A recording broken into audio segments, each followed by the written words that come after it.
नमस्कार, आप देख रहे हैं न्यूज़ आपके साथ। फ़िलहाल मौजूद हैं सोरठी गांव में। आपको बता दें, अक्सर भैंसें तो आपने बहुत देखी होंगी और अक्सर हर घर में भैंस मिल जाती है, लेकिन कुछ भैंसें ऐसी होती हैं जो रिकॉर्ड बना देती है और कुछ लोग ऐसे होते हैं कि रिकॉर्ड बनवा देते हैं। तो बात करते हैं इस भैंस की। आपको सबसे पहले नाम बता दूं, इसका नाम गंगा है और इसने हाल ही में हरियाणा और पंजाब में सबसे बड़ा रिकॉर्ड कायम किया है। किस चीज़ का रिकॉर्ड कायम किया है, कैसे किया है, वो सारी बातें इनके मालिक से करेंगे और इनके मालिक अभी हमारे साथ मौजूद हैं। नमस्कार सर। नमस्कार जी भाई साहब। और सब ठीक है जी। फिलहाल करनाल में मेला लगा था, वहाँ पे प्रदर्शनी लगी थी, तो उसमें क्या रिकॉर्ड बना है? करनाल में जो दूध रिकॉर्ड करवाया है इसने एनडीआरआई में 31 किलो 100 ग्राम दूध रिकॉर्ड करवाया है भाई साहब जी। तो फिलहाल 31 किलो हरियाणा और पंजाब में सबसे ऊपर है। हाँ, हरियाणा और पंजाब का 2023 का और 22 का जो नेशनल लेवल का ओपनली जो रिकॉर्ड है वो सबसे बड़ा रिकॉर्ड इसने दिया है। इससे पहले भी कोई रिकॉर्ड बना चुके हैं? हाँ, ये 2015 से दूध रिकॉर्ड करती आई है। 2015-16 में भी ये ऑल इंडिया फर्स्ट रही है 2 सवा 2 साल तक। पहले भी इसने 26 प्लस 25 प्लस 27 प्लस 28 प्लस हर बार मतलब हर ब्यात में रिकॉर्ड कराती आई है। 8 साल से इस मार्केट में 8 साल से ये दूध रिकॉर्ड करवा रही है। यदि नॉर्मल बात करें नॉर्मल भैंसों की, तो 10 से 12 14 15 किलो तक दूध होता है। ऐसा हाँ क्या खिलाया जाता है गंगा को कि इतना ये फ़र्क दिखा रही है? हाँ, नॉर्मली का ऐसा है भाई साहब, किसानों के पास भैंस तो बहुत अच्छी अच्छी है लेकिन कुछ किसानों का ध्यान नहीं होता। वो एक पशु समझ के ही रखते हैं, भाई चलो दाना डाल दिया दूध पी लिया। अगर अच्छी केयर करी जा और उसको अच्छी फीड प्लानिंग करी जा तो पशु बहुत सारे हैं जो अच्छा दूध दे देंगे, लेकिन किसानों का ध्यान ही नहीं है उस चीज़ पे। ज़्यादा अच्छा काम नहीं मानते कि उनका पर्पज़ यही हो कि भाई हमने इसको दाना तूड़ा डाल दिया और पानी पिला दिया और दूध निकाल लिया और हमने घर में लस्सी दूध बना लिया। यहाँ तक की सोच नहीं होती कि भैया तुम्हारा पशु कुछ नाम भी कर सकता है, अच्छी इनकम भी दे सकता है, अच्छा गुजारा भी हो सकता है एक अच्छे पशु से। इस चीज़ पे पशु पे ध्यान नहीं करते लोग। हमारा इस पे स्पेशली ध्यान है। हम इसको अच्छी फीडिंग करते हैं, 24 घंटे में इसको 13 किलो फीड तक दे देते हैं और ये उसमें 30 केजी प्लस दूध हमारे को दे देती है, जिसमें थोड़ा बहुत गुड़ भी है, मिनरल मिक्सचर है, थोड़ी लिक्विड कैल्शियम वगैरह है। हरा चारा भी लिमिट का देते हैं। नहीं, आमतौर पे किसान क्या करता है, खड़ डालनी है तो खड़ी डालता है एक ही आइटम।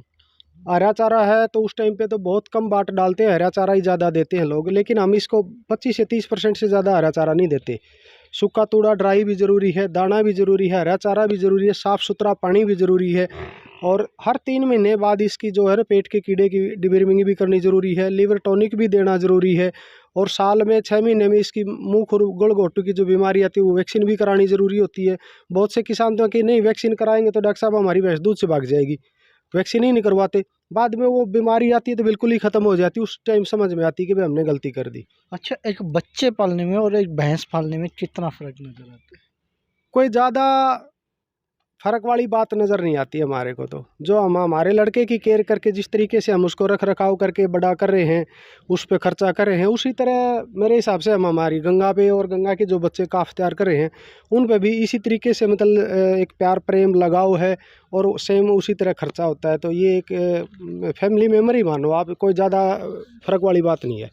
मैं बात करूँ तो गंगा को सबसे पहले आपने कब लिया था, कितने में लिया था और दो आज इसकी कीमत कितनी है? 2015 में मैंने मेरे गांव से ही ख़रीदा था, जिसमें ये 6 लाख रुपए की ली थी, सेकंड ब्याज था। और उस टाइम पे मेरे परिवार ने भी और मेरे मिलने वालों ने भी और पूरे गांव ने बड़ा अफसोस जताया था कि यार लड़के ने बड़ा गलत काम कर दिया। 6-6 लाख की भैंस आ रहा है, कोई ठंड में दिक्कत हो जाएगी, सांस की चीज़ है, ये तो बहुत घाटे का सौदा कर लिया। लेकिन मैंने 2-4 ये ओपनली मेले देखे थे, मैंने उस टाइम में इसका दूध देखा था, नहीं कि इसका बॉडी स्ट्रक्चर। उस टाइम मैंने लगी 6 लाख में भी सस्ता है। हम इस पे ब्रीडिंग पे काम करेंगे, आगे अच्छे जोटियाँ तैयार करेंगे, अच्छे कटड़े तैयार करेंगे और अच्छा दूध लेंगे इससे। तो जो मैंने सोचा था उस चीज़ पे ये बिल्कुल खरी उतरी है। अच्छा दूध भी दिया है, अच्छी ब्रीडिंग भी हो रही है इससे और इसने अच्छा नाम भी दिया है और अच्छी इनकम भी दे रही है। देखिए, आपने पहले जैसे बताया कि किसी भी घर में भैंस है तो वो लोग नॉर्मली उसको चारा डालते हैं, दूध हाँ, निकालते हैं, लस्सी बनाते हैं, दही बनाते हैं, बस बिल्कुल। इतना ही ख़त्म।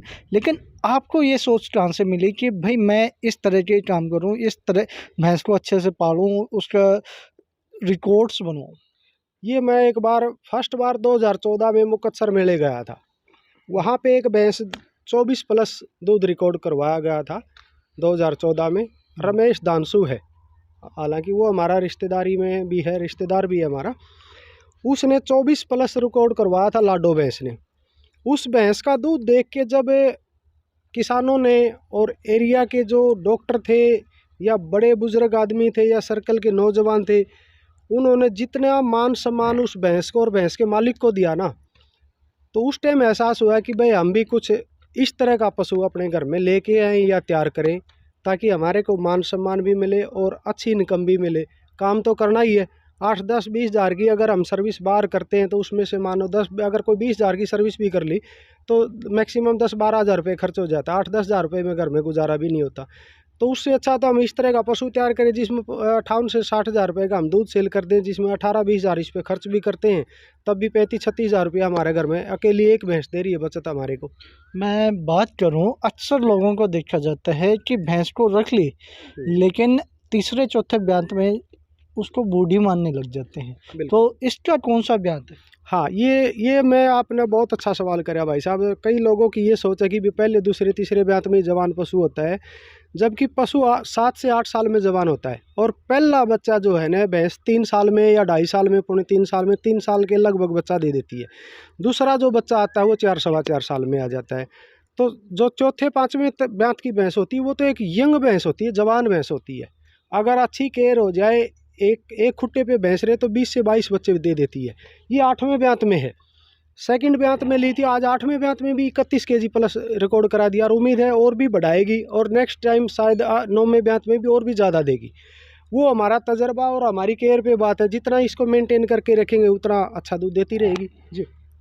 फिलहाल आपकी वाइफ है, उनसे बात करने की कोशिश करेंगे। मैम, लगभग आदमी से ज़्यादा औरतें भैंसों का ख्याल रखती है और यह हमारी परंपरा भी है, तो इस पर क्या कहें?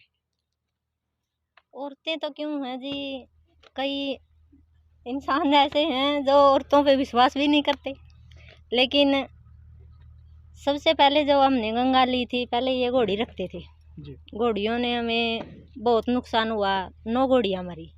फिर उससे पहले एक भैंस और लेके आए थे, वो भी खूब अच्छी थी, उसने भी हमारा नाम करवाया। लेकिन जुगाड़ नहीं था, सभी पशु सेल कर दिए थे। फिर हमने ये गंगा खरीदी। इन्होंने कहा कि भैंस ले लूँ, हाँ ले ले, देखी जाओगी जो कुछ होगा। 40 रुपये, सिर्फ 40 हज़ार रुपये घर के थे, सभी हमने बाहर से उठाए और ये भैंस ली। इस भैंस में इतना मन लग गया जी, बहुत ज़्यादा। अब सेल नहीं करेंगे इसको। आजकल की महिलाएं हैं, काम करना नहीं चाहती है, काम चोरी में ज़्यादा। काम के बगैर तो जी नहीं लगता जी। परसों बोले ये तू घर पे रहा कर, मैं अपने आप संभालूंगा। मैं बोली माँ मैं घर बैठ के क्या करूँगी, भैंस बिना तो मन ही नहीं लग रहा घर पे। ये खेत में भी आए 8-9 महीने से, पहले घर में पशुएं नहीं थे, मन ही नहीं लग रहा था। मैं भी अब यहीं रहने लगी हूँ जी। तो खिलाया क्या क्या जाता है? बिनौला है जी, चूरी है चने की, गेहूँ का दलिया है, सोयाबीन है, सभी चक्की है हमारे यहाँ पे, सभी दाना बनाते हैं और पकाते हैं, वो खिलाते हैं। पका के ही खिलाया जाता है या कच्चा भी खिलाया जाता है? नहीं जी, कच्चा तो हम नहीं खिलाते जी, पका के ही खिलाते हैं। वहाँ पर देख लियो जी। नहलाया कितनी बार जाता है, क्योंकि साफ सुथरी नज़र आ रही है? नहला देते हैं जी हर रोज़, हर रोज। एक बार तो। गर्मी में तो शायद 2 बार भी नहला दें, बाकी एक बार तो नहला देते हैं। सुबह कितने बजे काम शुरू होता है सुबह 4 बजे जी। और रात कितने बजे खत्म होता है? रात तो जी 10 भी बज जाते हैं जी। हाँ जी। तो यहाँ आपने देखे, फिलहाल वापस इनके मालिक पर आते हैं और उनसे 1-2 सवाल और लेते हैं। फिलहाल मैं बात करूँ नस्ल की, नस्ल बहुत ज़रूरी मानी जाती है और नस्ल पर तो पूरे जो वैज्ञानिक है काम कर रहे हैं। तो किस नस्ल की भैंस ये है? ये अपने हरियाणा में खासकर मुर्रा ही है। ये कुदरत की देन है, एक गॉड गिफ्ट है जो हरियाणा के अंदर मुर्रा है। और मुर्रा पूरे वर्ल्ड की जो भैंसें हैं उनमें सबसे अच्छी भैंस जो मुर्रा मानी गई है।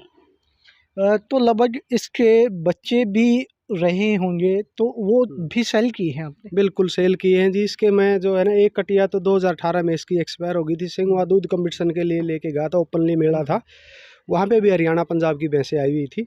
और एक कटड़ा इसका धन्ना सौर के नाम से है। जब ये मैंने 6 लाख रुपए की खरीदी थी, जब साथ में आया था, आगे जाके वो एक बहुत बड़ा अच्छा बुल बना है। धन्ना सौर के नाम से है, सीमन का काम भी है उसका, सीमन भी यूज हो रहा है मार्केट में।